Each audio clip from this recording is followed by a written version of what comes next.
बिस्मिल्लाहिर्रहमानिर्रहीम। आप सबको अस्सलाम वालेकुम। आज जिस फ्रेगरेंस के बारे में हम बात करेंगे ये एक बहुत ही मशहूर ब्रांड की है और ब्रांड का नाम है परफ्यूम्स द मार्ली। और इस ब्रांड की मेरे ख़्याल में सबसे ज़्यादा पॉपुलर फ्रेगरेंस यही है। 2011 के अंदर ये लॉन्च की थी इस ब्रांड ने। इस ब्रांड के बारे में भी हम थोड़ी सी बात करते हैं। पहले मैं आपको फ्रेगरेंस का नाम बताता हूँ, फिर ब्रांड के बारे में भी बात करते हैं। तो फ्रेगरेंस का नाम है जी पिगासस, ठीक है। ये इसकी क्रोम कलर की बॉटल है, बहुत डिफरेंट सी, बहुत ज़बरदस्त सी बॉटल है। और इस ब्रांड की जितनी भी बॉटल्स हैं ना, वो आप देख लें उन पे इस तरह ये हॉर्सेस के साइंस और नीचे परफ्यूम्स द मार्ली।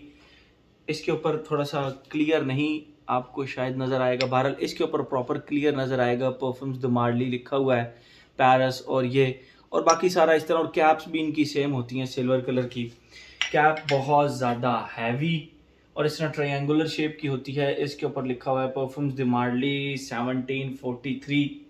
काफ़ी पुराना ब्रांड है और इनकी फ्रेगरेंसेस बहुत ज़बरदस्त हैं। मतलब एक नीश हाउस है और ये इनकी जितनी भी फ्रेगरेंसेस अभी तक मैंने इस्तेमाल की हैं, लेटन एक्सक्लूसिव, उनके रिव्यूज़ मैं ऑलरेडी बना चुका हूँ। हीरोड का नहीं, एक और जो गुडोल्फिन, उसका रिव्यू मैंने अपने चैनल पर डाला है। तो उसके बाद अब मैंने सोचा कि अब ज़रा पिगासस, जिसका ऑलरेडी मैं क्लोन्स के रिव्यू कर चुका हूँ, क्रेज़ का मैं ऑलरेडी रिव्यू कर चुका हूँ। तो उसके बाद मैंने सोचा कि अब ये, क्योंकि ओरिजिनल ज़ाहिर सी बात है, जो क्लोन होता है उसमें कुछ ना कुछ कॉम्प्रोमाइज़ेज़ होते हैं, ये आप लोगों को अच्छे तरीके से पता है। लेकिन अगर मैं किसी क्लोन की तारीफ़ करता हूँ तो वो उसके लेवल पे जाके करता हूँ, ठीक है? अब जैसे कि इसकी प्राइस जो है वो लगभग, आपको देखें प्राइसेस हो रही हैं चेंज। मैं जब भी किसी परफ्यूम की प्राइस मेंशन करता हूँ ना, तो अगर उससे कम हो तो भी लोग कहते हैं कि दिल भाई ये तो आपने प्राइस ज़्यादा बताई थी, कम है इससे। अगर ज़्यादा हो तो भी लोग कहते हैं यार दिल भाई आपने तो प्राइस कम बताई थी, इसकी प्राइस तो ज़्यादा है।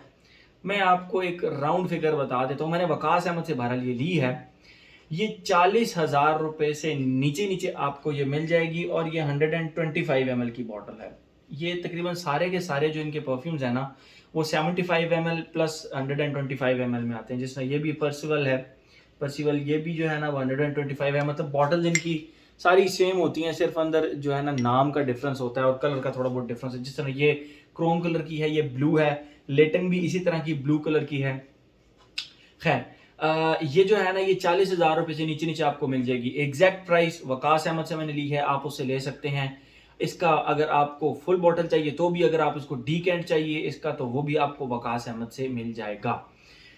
ये जो ब्रांड है ना, ये काफ़ी पुराना ब्रांड है और इनकी जो फ्रेगरेंसेस हैं वो मुझे बहुत कम इस तरह लगता है कि इनकी जो फ्रेगरेंसेस होती हैं ना वो आ,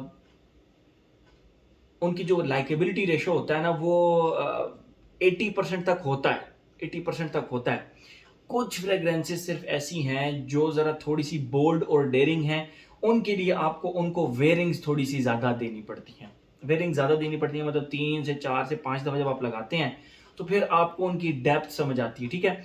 अब जिस तरह एक ब्रांड है मंसेरा, मुझे आज तक उस ब्रांड की मतलब समझ नहीं आई कि वो किस तरह की फ्रेग्रेंसेस बनाते हैं।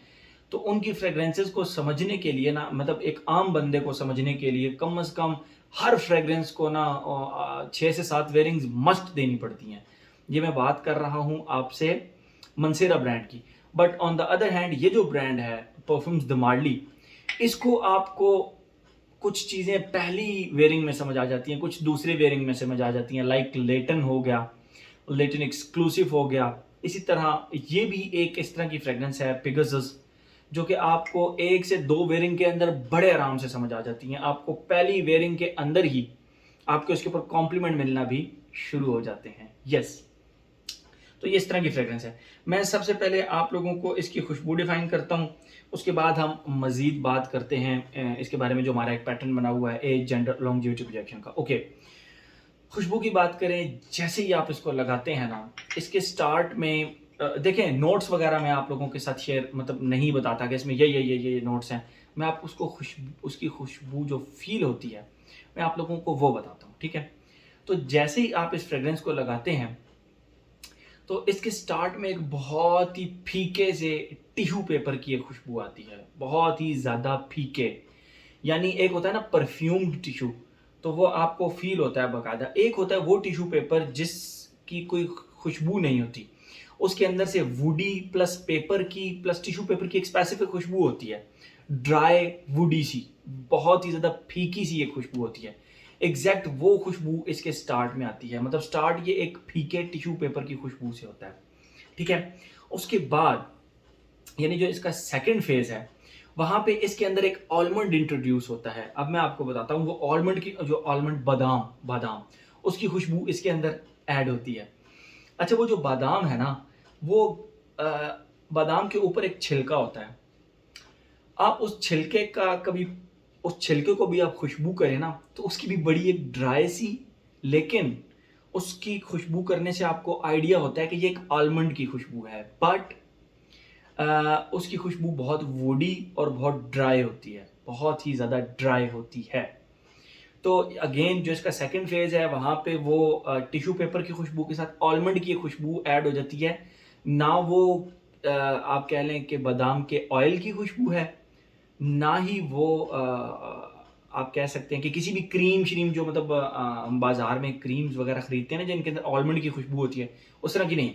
इसमें प्रॉपर बादाम के छिलके की खुशबू है, ठीक है? जिस तरह आपने रॉ आलमंड अपने पास रखा हो तो उसको आप खुशबू करें तो उसके अंदर से वुडी प्लस आपको फ़ील तो ज़रूर होगा कि आलमंड है, लेकिन वुडी और फीकी सी खुशबू। तो एग्ज़ैक्ट इसके सेकंड फेज़ में वो टिश्यू पेपर प्लस ये आलमंड की खुशबू ऐड हो जाती है उसके साथ। तो ये तो हो गया इसका सेकंड फेज़। थर्ड फेज़ के अंदर जो कि इसका बहुत ही आराम से शिफ्ट होता है, वो इस तरह है कि जो इसका सेकंड फेज़ है, जहाँ पे मैं आपको बता रहा हूँ कि टिश्यू पेपर प्लस आलमंड की खुशबू आ गई, लेकिन इसमें आराम से एक बहुत ही स्वीट सा वनीला इंट्रोड्यूस होता है, ठीक है? एक स्वीट सा गुरमॉन्डिश सा वनीला इंट्रोड्यूस होता है, वनीला एसेंस टाइप। लेकिन वो इतना शार्प वनीला नहीं है, वो एक बहुत ही सडल और बैलेंस्ड किस्म का वनीला है, ठीक है? अब आप अंदाज़ा लगाएं कि सेकंड फेज़ जो है ना वो कम से कम 2 घंटे स्ट्रेट चलता है। फिर आहिस्ता से वनीला उसमें इंट्रोड्यूस होता है। 90-10, 80-20, 70-30, 60-40, 50-50, फिर करते-करते आहिस्ता-आहिस्ता ये आलमंड गायब होता है और कहीं कोई 2 से 3 घंटे बाद जाके बस वनीला थोड़ा-सा प्रोमिनेंट हो जाता है। येस, इसका जो थर्ड शिफ्ट है ना वो बहुत स्लो और बहुत ही ज़्यादा नोट करने वाला है। आप बहुत ही ज़्यादा मतलब इसका जो आर्टिस्टिक सा एक काम है ना वो आपको बहुत ज़्यादा पसंद आएगा कि इसका जो थर्ड शिफ्ट है ना वो मैंने आपको बताया कि वो बहुत ही आराम-आराम से होता है, ठीक है? अभी इसका थर्ड फेज़ मुझ पे चल रहा है। तो उस लिहाज से ये एक बहुत ही ज़बरदस्त जो इसका शिफ्ट है ना थर्ड, मुझे वो पर्सनली बहुत ज़्यादा पसंद आया क्योंकि वो आराम से एक वनीला में शिफ्ट हुआ और वो वनीला भी इस तरह का था कि वो चुभने वाला वनीला नहीं था। एक शार्प किस्म का या प्रॉपर गुरमॉन्डिश वनीला नहीं था क्योंकि स्टार्ट से मिड फेज तक ये एक मैस्कुलिन फ्रेग्रेंस रही तो वनीला भी इसमें एक मैस्कुलिन टाइप ही रहा, हल्का सा स्पाइसी सा, हल्का सा स्वीट सा, आलमंड का साथ वो नोट वुडी सा। तो टोटल ओवरऑल आप कह सकते हैं कि एंड पे ये हल्की सी बस स्वीट हुई और वो भी मैस्कुलिन स्वीट हुई, ठीक है? मैस्कुलिन स्वीट, बकरात रूज की तरह यूनिसेक्स स्वीट टाइप नहीं हुई। आप समझ रहे हैं मेरी बात? वनीला एसेंस की खुशबू होती है, उसको जरा क्रीमी सा राउंडेड सा कर दें तो उस तरह की खुशबू इसके थर्ड फेज में आती है। ये तो हो गई इसकी खुशबू। अब हम आते हैं अपने पैटर्न की तरफ, एज, जेंडर, लॉन्जेविटी, प्रोजेक्शन। कोई एज की रिस्ट्रिक्शन नहीं है, ठीक है? इसके ऊपर कोई एज की रिस्ट्रिक्शन नहीं है, हर एज का बंदा इसको लगा सकता है। जेंडर की बात करें तो total male, for me total male. 2011 के अंदर ये फ्रेग्रेंस लॉन्च हुई थी। मुझे ऐसे लगता है कि 2017 या 18 के बाद जो परफ्यूम इंडस्ट्री में प्रोडक्टिविटी थी ना वो कम हो गई है। अब आपको लेटेस्ट जितनी भी फ्रेग्रेंसेस मिलेंगी, स्टार्ट में सिट्रस होगा, दरमियान में वो थोड़ा सा वुडी कर देंगे, एंड में वनीला डाल के गेम खत्म। बस वो एक ही पैटर्न चल रहा है। तो बहरहाल ये एक पुरानी फ्रेग्रेंस है, एक पुराना आर्टिस्टिक सा काम है, तो बहुत ही ज़बरदस्त है। हर वो बंदा जो नीश हाउस की फ्रेग्रेंसेस को इस्तेमाल करने लगता है, नीश हाउस की फ्रेग्रेंसेस को इस्तेमाल करना स्टार्ट करने लगता है, तो ही मस्ट ट्राई दिस।